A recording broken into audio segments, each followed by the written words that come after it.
The Wonderful Wizard of Oz by Lyman Frank Baum. Chapter 1. The Cyclone. Dorothy lived in the midst of the great Kansas prairies, with Uncle Henry, who was a farmer, and Aunt Em, who was a farmer's wife. Their house was small, for the lumber to build it had to be carried by wagons many miles. There were 4 walls, a floor, and a roof, which made one room, and this room contained a rusty-looking cook stove, a cupboard for the dishes, a table, 3 or 4 chairs, and the beds. Uncle Henry and Aunt Em had a big bed in one corner, and Dorothy a little bed in another corner. There was no garret at all, and no cellar, except a small hole dug in the ground, called the cyclone cellar, where the family could go in case one of those great whirlwinds arose, mighty enough to crush any buildings in its path. It was reached by a trapdoor in the middle of the floor, from which the ladder led down into the small dark hole. When Dorothy stood in the doorway and looked around, she could see nothing but the great gray prairie on every side. Not a tree nor a house broke the broad sweep of flat country that reached to the edge of the sky in all directions. The sun had baked the plowed land into a gray mass, with little cracks running through it. Even the grass was not green, for the sun had burned the tops of the long blades until they were the same gray color to be seen everywhere. Once the house had been painted, but the sun had blistered the paint and the rains washed it away, and now the house was as dull and gray as everything else. When Aunt Em came to live there, she was a young, pretty wife. The sun and wind had changed her, too. They had taken the sparkle from her eyes and left them a sober gray, and then they had taken the red from her cheeks and lips, and they were gray also. She was thin and gaunt and never smiled now. When Dorothy, who was an orphan, first came to her, Aunt Em had been so startled by the child's laughter that she would scream and press her hand upon her heart whenever Dorothy's merry voice reached her ears, and she still looked at the little girl with wonder that she could find anything to laugh at. Uncle Henry never laughed. He worked hard from morning till night, and did not know what joy was. He was gray also, from his long beard to his rough boots, and he looked stern and solemn, and rarely spoke. It was Toto that made Dorothy laugh, and saved her from growing as gray as her other surroundings. Toto was not gray. He was a little black dog, with long silky hair and small black eyes that twinkled merrily on either side of his funny wee nose. Toto played all day long, and Dorothy played with him and loved him dearly. Today, however, they were not playing. Uncle Henry sat upon the doorstep and looked anxiously at the sky, which was even grayer than usual. Dorothy stood in the door with Toto in her arms and looked at the sky too. Aunt Em was washing the dishes.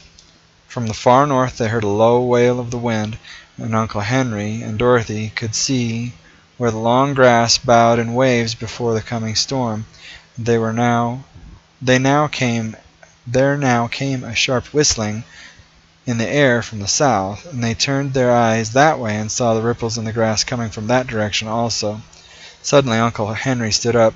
"There's a cyclone coming, Em," he called to his wife. "I'll go look after the stock," and he ran towards the sheds where the cows and horses were kept.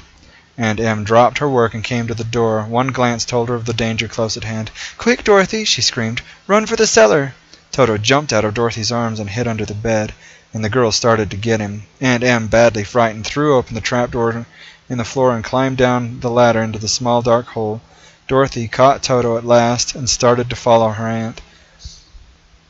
When she was halfway across the room, there came a great shriek from the wind, and the house shook so hard that she lost her footing and sat down suddenly upon the floor. Then a strange thing happened. The house whirled around 2 or 3 times and rose slowly through the air. Dorothy felt as if she were going up in a balloon. The north and south winds met where the house stood and made it the exact center of the cyclone. In the middle of the cyclone, the air is generally still, but the great pressure of the wind on every side of the house raised it up higher and higher until it was at the very top of the cyclone, and there it remained and was carried miles and miles away as easily as you could carry a feather. It was very dark, and the wind howled horribly around her, but Dorothy found she was riding quite easily. After the first few whirls around, and one other time when the house tipped badly, she felt as if she were being rocked gently, like a baby in a cradle. Toto did not like it. He ran around the room, now here, now there, barking loudly, but Dorothy sat quite still on the floor and waited to see what happened.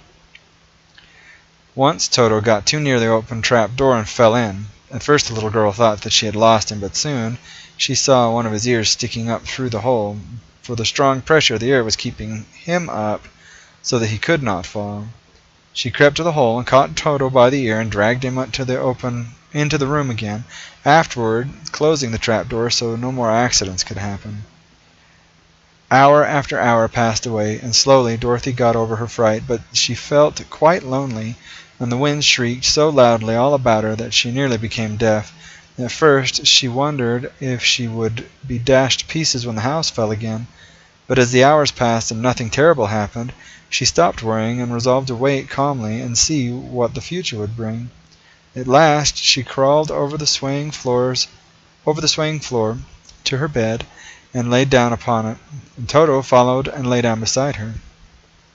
In spite of the swaying house and the wailing of the wind, Dorothy soon closed her eyes and fell fast asleep.